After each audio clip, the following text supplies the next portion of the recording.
Online. Who's online? Anybody home? Anybody home?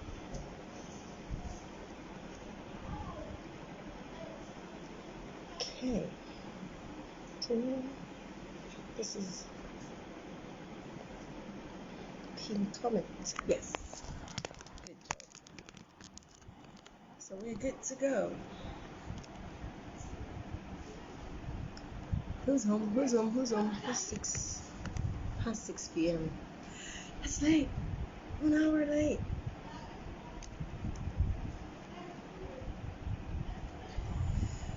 Okay. Welcome. Anyone on YouTube? This is episode 8 of the Dear Nigerian series. This is 1 whole hour and 6 minutes later than usual. Why? I got tired during the day and I decided to take a little nap. A little nap became hours, right? So here now. This is the Dear Nigerian series. If you're seeing this for the first time, this is episode 8. So there's been 7 episodes before this, and if it's the first one you're seeing, find episodes 1 to 7. And I'm hoping you're a Nigerian parent. If you're a Nigerian parent, this is for you, right? This is for you. Okay, so what is this for? This is a series dedicated to helping Nigerian parents pay attention to little things here and there that we do that sabotage our parenting without our knowing. I mean, there are lots of things that we do, and most of us say, yes, that's how we were raised, look how we turned out. And this is also dedicated at drawing your attention to the fact, as a Nigerian parent, that you didn't turn out okay. It's not cool anymore. It doesn't make logical sense anymore for us as parents now to continue saying, look how it turned out, as an excuse for perpetrating all manners of unacceptable parenting behavior and parenting patterns. Okay, so this series is dedicated to drawing attention. Hey, Grandpa, how are you? You're welcome. So today, one more thing that you're supposed to, is expected, it's hoped that you would pay attention to and stop. Okay, right. So I'd like to share an experience. I'd like to start by sharing an experience I had, and I teach public speaking in a school to teenagers, preteens and teenagers, and so I got for this term when we started in the term on the 8th, I think on the 15th of January, I had a couple of students after the first class. There was need. I was informed that there were more enrollments for the public speaking class. Okay, and then I got to the class for the second class in the term, and I didn't find any students ready for class. So I waited. I called. I called on my mobile the coordinating teacher to let him know that I was around, and I didn't find any students waiting. And so he personally started to, draw their attention, call the students to class, and I wondered why. The class is quite interesting. There's a lot of activities that we, conduct, that we laugh a lot. So it wasn't a matter of fact. It wasn't as a result of the fact that they found it boring or they didn't want to continue with the class. Something was up. So I was informed that most of them had gone for a competition in their boarding school section, right, which was in a different part of the city. And so while the coordinating teacher was bringing students who were supposed to be in class, he informed me that there were 2 new students who had been enrolled from the beginning of term but who hadn't attended the class prior. So in comes 1 student. From one look at her, I knew she was a senior secondary school student. She had the gloss on her lips. She had her eyebrow quite well pruned, combed. I could swear, hey Mecca, I could swear I saw that she had put some gloss on her eyebrows. I laughed, and then she got into a calm argument with the teacher. She said she had another class and was crashing. The teacher asked her what class. She said, I think she said geography. She said, no, you're not supposed to be having geography at this moment. This moment is club time, and so you sit down there and start your class. I was watching them having that conversation. I already had 3 students who were ready for class, but I wanted to show up more before we started, so I didn't have to keep going back, in the lessons I was teaching for the day. And afterwards, she was instructed to sit, and the teacher left. And while I was waiting for the others to come, I called her to a corner. I was like, what's your name? She told me.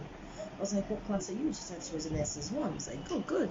Hey, mom makers, welcome. And I said, okay, so you don't want to be in public speaking class? She was like, no. I was like, why? She said she wants to be, she didn't, it was her mom that asked her to be here. I was like, okay, did you have this conversation with your mom? She was like, well, yes. I said, did you know your mom registered you for this class? She said, yes, I know. But I know. I was like, okay, I don't know why you don't want to be here, but do you know that public speaking class can make you do this, that? I told her different kinds of things that public speaking could help her do. I mean, it could boost your confidence. You could stand before any kind of crowd, anybody, and speak, and the cat won't get your tongue. Do you know that public speaking could make you write creatively? It helps you in your academics. It does this, it does. I went on and we spoke for about 5 minutes, and I said, and then she started, I saw that she started listening. Then she asked me a question. Can he help me? Do you act here? I was like, no, the focus here is not to act. But when you learn the tactics for public speaking and the techniques for public speaking, there isn't any manner of drama that you couldn't act, because then you have a control of the power of dialogue. You're great with inflecting your voice and the tone and your body language to pass across any kind of message that you want to pass across to your audience. And that's what acting is all about. I said, yeah. And she actually wants to be in the acting club. I said, is there an acting club? She said, no. I said, so while there is no acting club, you can be here and learn the rudiments that would help you to act when there is an acting club, or you have an opportunity to join such a club. She listened attentively, and I said, but really, if you still don't want to be here, when you go home today, have a conversation with your mom and explain to her. Make it calm. Make sure she's in a great mood. Then make it calm. Have a calm conversation and appeal to her humane side, so that she will understand why you would rather be in another club other than this. And she agreed. Next week, I didn't see her, but I saw her younger sister, who was away at that moment while we were having that conversation. So why did I share this story? It's just to create a background for the topic for today's episode. Dear Nigerian parents, they've gone. I don't have anybody to go and put on the generator, and so we're going to have to do this until they restore electricity. I hope you can see me. Yes, I hope this is bright enough. Okay, so the dear Nigerian parents, stop forcing your wishes upon your children. Stop forcing your wishes upon your children. Stop trying to live out your cares, your own wishes, the things you wish that you could do. Stop forcing it upon your children. There are so many things that go wrong when you do this. Now, this child I had this conversation with, they were at home. The mom wants them to be in public speaking class, she and her younger sister. But she didn't dialogue with them. She didn't tell them why. She didn't ask for their opinions. Now, I want to ask you as a Nigerian parent. Now, before I tell you the many dangers of this, I'm assuming that you actually have experienced some of the dangers yourself. Now, let's try one. I want to ask you, as a Nigerian parent somewhere, wherever you are watching now, I want to ask you, did you study your course of choice, or did you study your parents' course of choice? So many of us, so many Nigerian parents who are parenting today studied 2 or 3 courses, or maybe even one. Sometimes, if you studied one, chances are that one course of study that you're not using today was not a course of study that you chose. Your parents chose it. They told you, you have to study. What do you want to study music? What's that? In the times of what are you going to what are you going to do? Are you going to teach music, or are you going to start singing, or are you going to play? Please, what's that nonsense? Please go and enroll for accountancy or marketing or business administration or engineering. Those are reasonable courses that people who have sense study. And so no matter what you said, you studied a course, maybe law, because your father wanted to be a great lawyer, but he didn't have, his parents didn't have the funds to send him to school. Now he wants to live out his dreams through you. And so you get into school, you study law for how many years again do they study law for? And then you go to law school, and then afterwards you're called to the bar, and you dump those 5 to 6 years of experience because they are not you. It wasn't what you wanted. It was what your parents wanted. And so you say, I've studied it for you. Go, Gashi, take. Shebi, you have your, now can I go and live my life? What that means is that for those 5-6 years, you were living for your parents. You probably felt some undercover resentment for, what's wrong with this man? Like, I can't even do what I like. So you're going there, you're just you're moving like you're like a zombie, moving through it, trying to get the grades to go and dash your dad because that's what he wants, right? So many of you, quite a good chunk of us, had these experiences. We experienced that for reals. Right, this is one of the things. So you are trying to, if you think about how that made you feel, the experience you went through in that alone, it will give you an idea what you're doing to your children when you impose your wishes on them.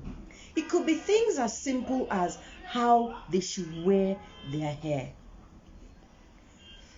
How many of you, some of you who know me personally, knew that I wore red hair last year, the year before, and I'm in my early 40s, and I started wearing red hair at 39. Why? I always wanted to dye my hair, always from when I was in secondary school. I was a very calm child, well brought up and all, but I loved color. I still love color. I mean, look at me. I look like a butterfly. I mostly always look like a butterfly. I always wanted to dye my hair. In secondary school, I had this color I wanted to wear in my hair, which I called raven black. Do you know what color that is? Black that has metallic shimmers of blue. I haven't found the appropriate shade now in my adulthood, but because I was quite contained, an only girl, my father expected me to be a certain way. I never dared to dye my hair. But see, now I became and I was like, I dyed this one, I dyed purple, I dyed, because I felt I could finally do what I wanted. When did my father pass on? 3 years ago. I have 2 ear openings. I want 3 more. When I was in the university, I wanted to pierce my ears, extra piercings. Why did I want the extra piercings? Because I wore very large earrings, and it pulled down the ear piercing I had. My ear hole became slack, and I didn't like the looks. I wanted an extra piercing. But my father, my favorite G, my main G, was of the opinion that people who pierced their ears were ashawos. People who didn't have home training, who didn't have character, who were loose. He said we didn't have that as a conversation, but a one-on-one conversation. But in the expressions he made, because we had conversations a lot, he said people who had those extra piercings, who wore anklets. I wear anklets right now. I wear leg rings, toe rings. I do. Those were things I wanted to do as a younger person, which I couldn't because I wanted to be contained in my father's idea of what to be, how to be. Now, was I well raised? Yes. Was I will I say constricted? No. I wasn't. But there were those, it wasn't physical, but there were those subtle things that still felt like that were still that. As wonderfully as my parents raised us, there were those still, like constrictions, right? So these are things that I am doing now because I couldn't be. So imagine that there were some other things that I felt I was restricted from doing. So one of the things that you would realize, I want you to think, do you have your child in your home who's been rebellious? Is your child constantly rebelling?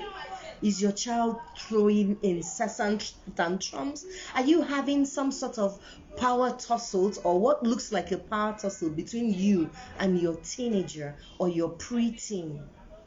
Do you find yourself you're constantly arguing with your teenager, your child, and you're going like, will you shut up? I'm talking to you. Do you know I've grown up? I'm an adult, so I should know better than you. I should tell you what to do. Do you find yourself using such words, such arguments?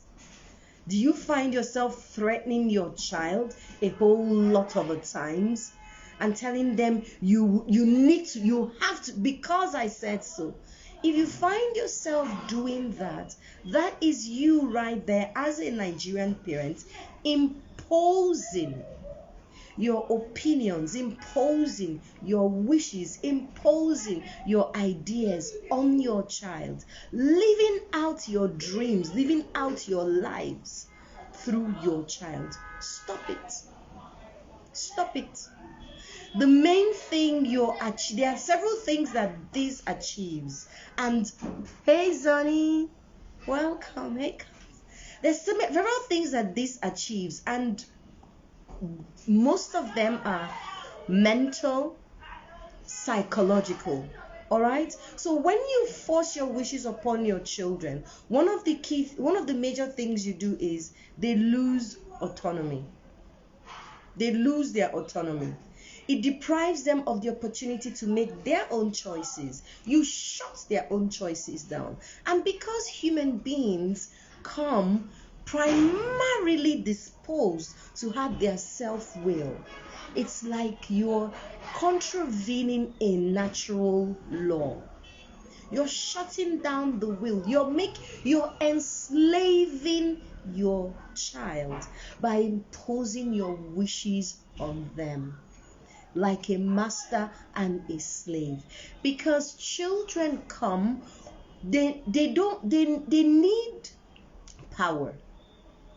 They need to feel in charge of things. Now you're going to argue, why should they be in charge when they don't know what to do?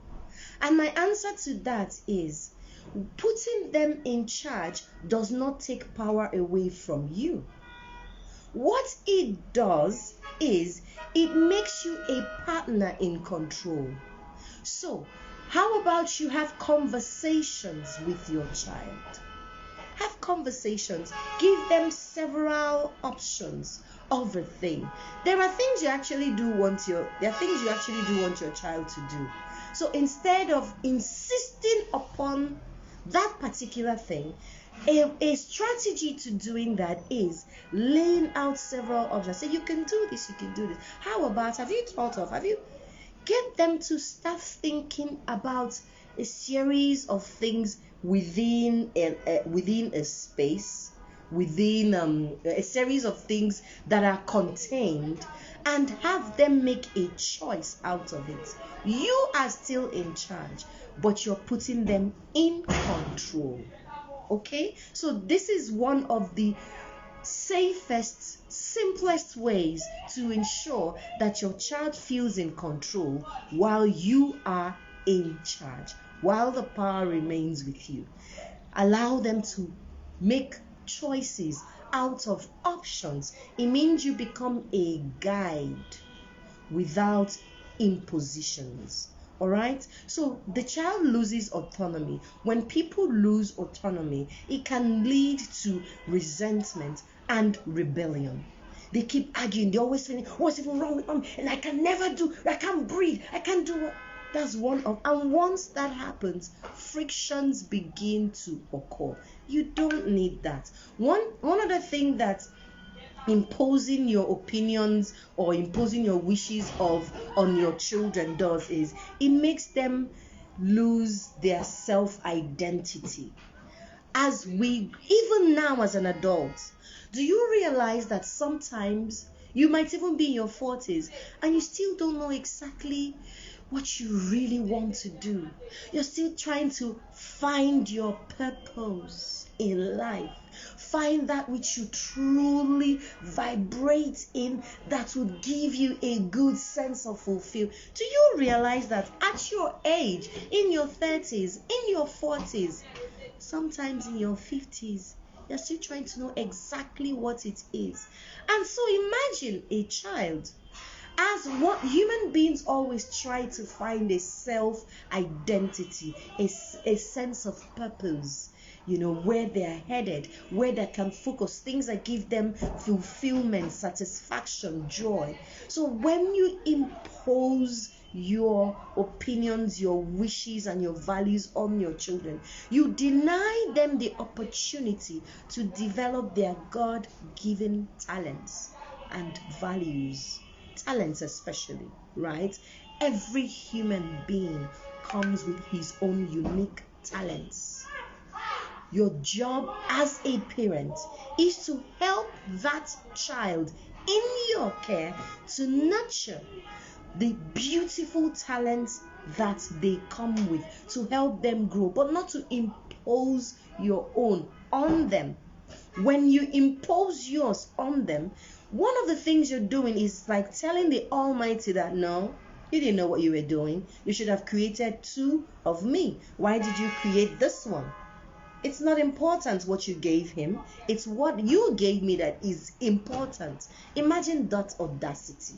Such a brazen audacity. So that's what you do when you impose your own opinions and wishes and values on your child without giving them a breather, without looking at what they come with.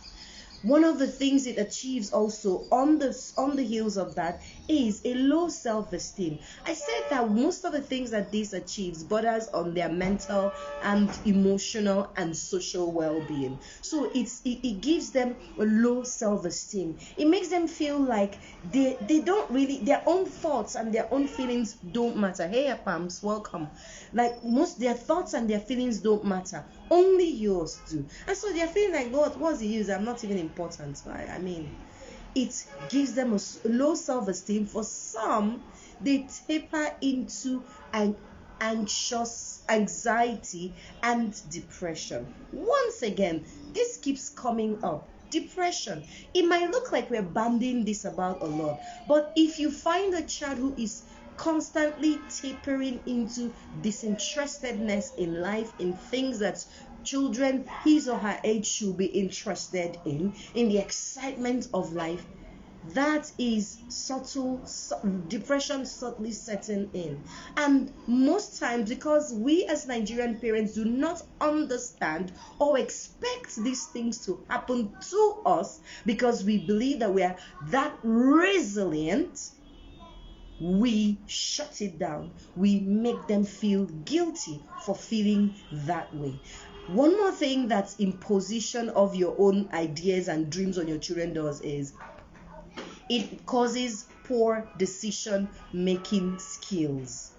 If children are not given an opportunity to make decisions, make mistakes, and learn from them, they will struggle to develop that core life challenging skill to tackle life's challenges later in life. You won't always be there to tell them what to do, to impose. When you're no longer there, they might be lost. They wouldn't know their left from their right because mommy or daddy told them what to do every single time. Besides, I don't need to tell you that it strains parent-child relationships, because when you impose your wishes on them, it leads to a breakdown in communication. They don't bother to say anything to you because, well, she wouldn't listen, he wouldn't listen, so why bother? Let me just listen to what they say. So you never really know what their feelings are, what their cares are, what their ideas are, how they feel, their opinions about different things, right? It limits exploration and creativity. If you're constantly imposing your wishes and your ideas on your child, chances are they shut down that part of their brain that allows for creativity and innovation. And so you find a lot of us who had that part of our brain shut down, unable to dare as children. If you can recall, there were so many things that you felt that you could conquer. Who be you? What be you? You feel that you can do all things. You had all manners of crazy ideas, things you would do. You're going to be the president. You're going to build a rocket and go into space. You thought about all manners of things that you could achieve, and you actually did create a lot of things. I mean, I don't know, but I don't think it was an adult that created Boris. You know, that thing that children that we use. I don't know, those in their maybe late 30s, 40s, early 50s, thereabouts. There was these things that were created from wheels that you get from bicycles and all that, with the teeth, and then we constructed like a rectangular cars, and you put the wheels under, and you could, some of us, for where I grew up, you could carry stuff with it, you could fetch water with it when waterboard went awry at that period, and some of us could just get into it and roll down slopey sliding streets and just have massive fun. I don't think it was an adult that created that. There was a need, and children played with it. There's so many things that children are able to create if they are allowed. I have my 11-year-old, my 10-year-old going on 11. When he was 5, he drew a lot of things that he wanted to create.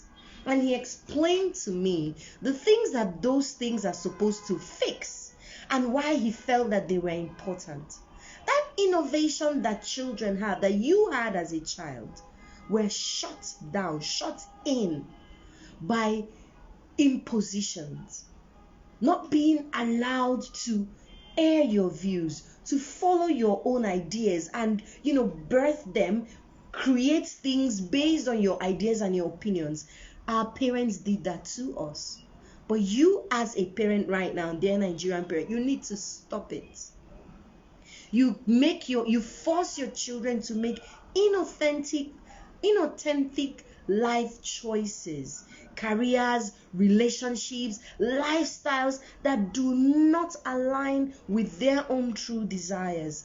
And there is a constant pressure to fulfill your own expectations and your wishes. It causes anxiety, it causes depression, it causes other mental issues, apathy, disinterestedness. So dear Nigerian parents, stop it.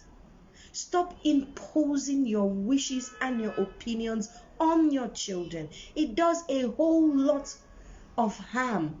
There is some good, you would say. Yes, if I don't impose, then they are going to just do anyhow, and then before you know it, they're out of my reins. I won't be able to control them. Please watch that word there, control. Why do you need to control your children? Are they animals? They are humans, come with their own beautiful creativity and talents. What you need to do is not to control, but to nurture, to help them, to bring out all those latent talents that they come with, grow them into something that will be even more beautiful than that which you yourselves have come with. So what are ways that you can help them to ensure that they are properly guided, to ensure that despite the fact that you are not imposing on them, that everything is going right and everybody is safe?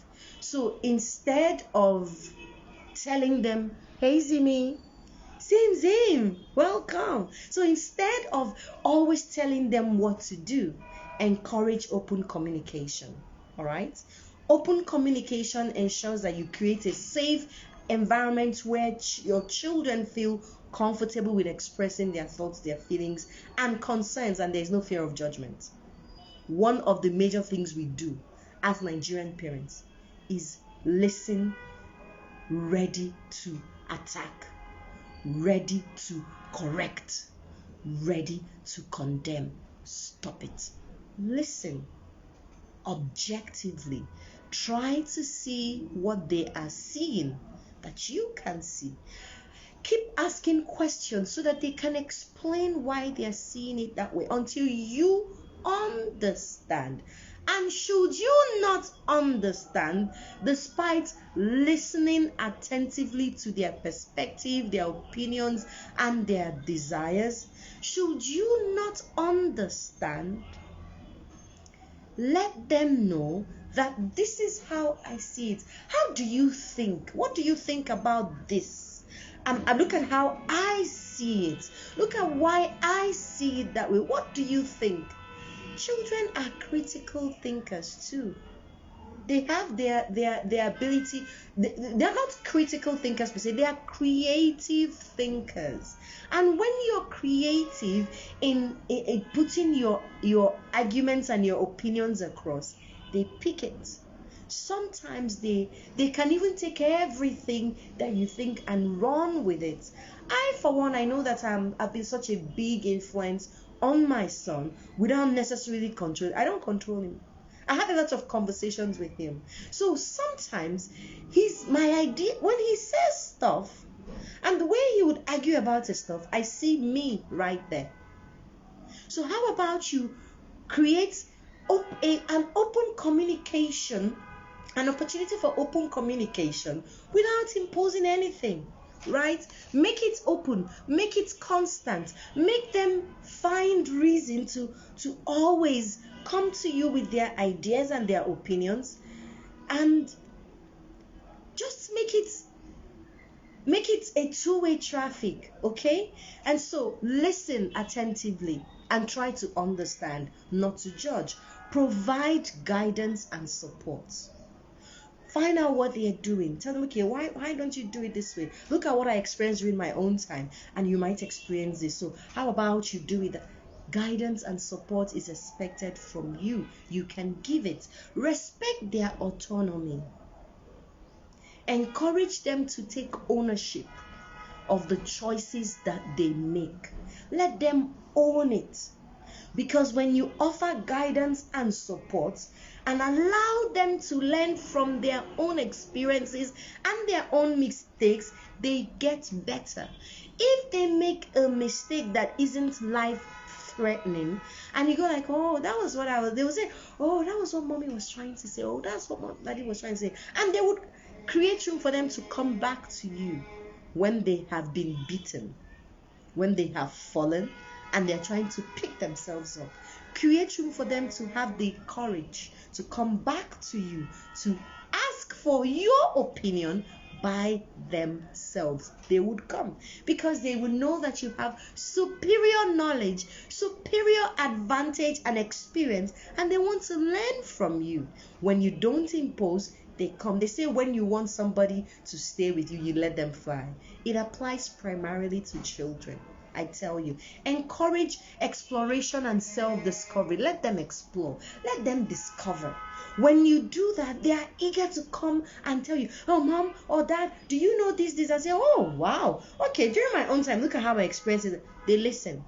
They take your own knowledge and your experience. They put it to their own knowledge and their own experience, and they form a ball of opportunities, great things that you didn't even imagine were possible. Set realistic expectations. Do not expect your child to go and live out a dream that you had by yourself, which may not have been realistic for you to achieve. And then you want to now compel your child, condemn your child to achieving your unrealistic dreams. Stop it. Stop it, my dear Nigerian parent. Stop it. Celebrate diversity. Every child is different. Every human being is different. What you're good at is not what I am good at. It's not what she's good at. It's not what he's good at. Realize that. Create room for different things to happen simultaneously that aren't the way you see it. Now, there's something I learned in class. I'm going to make an analogy. So this book, so you're going to say it's green with scratches of black, and then someone say, what's this? And you say, what's the color? They say it's green, scratches of black.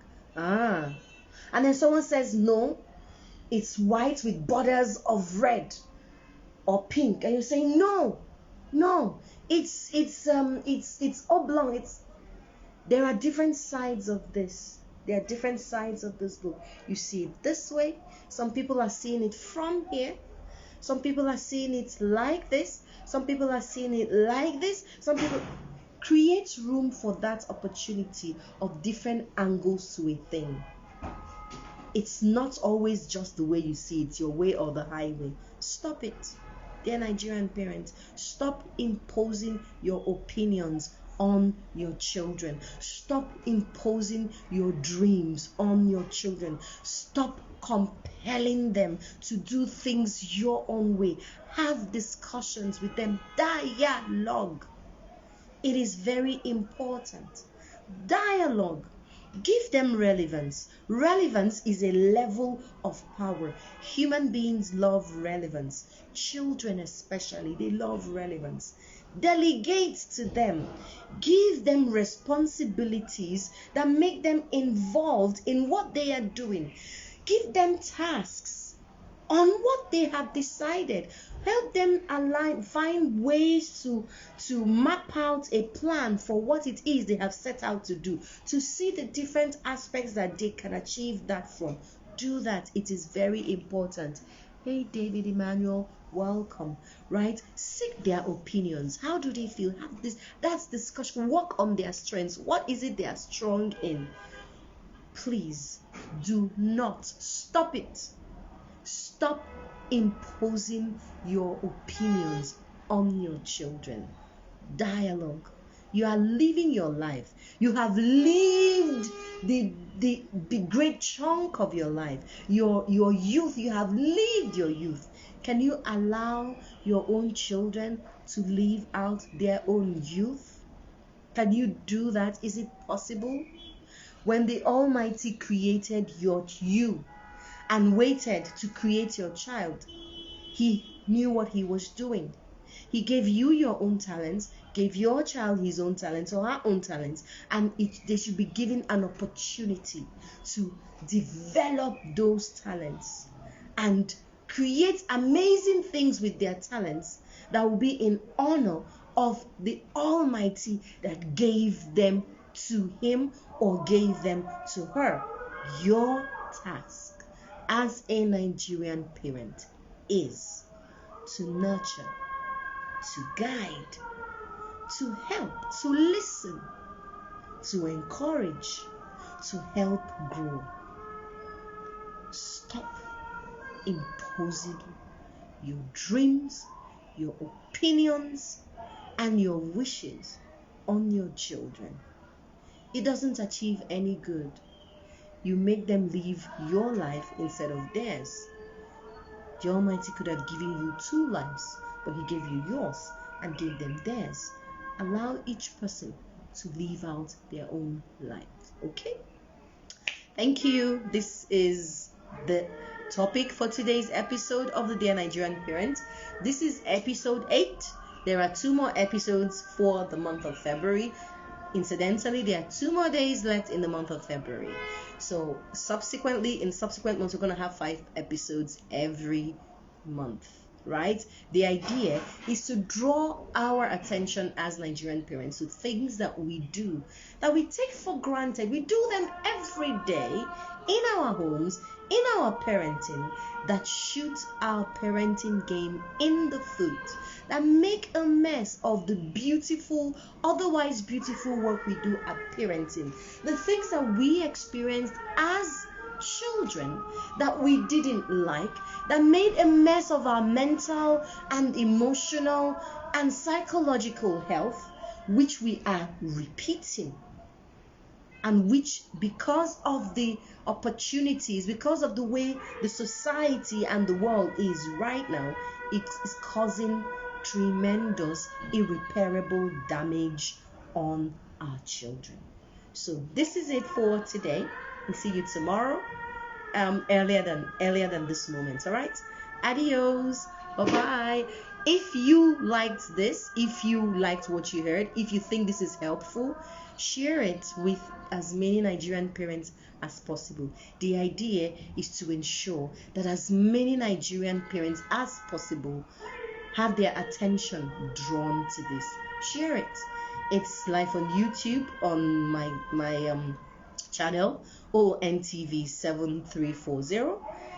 Or you can look for Melogonnadi on YouTube to share, just in case you lose the thread on Instagram. For those on YouTube, please share the link and let as many Nigerian parents as possible hear these things, have their attention drawn to these things. All right.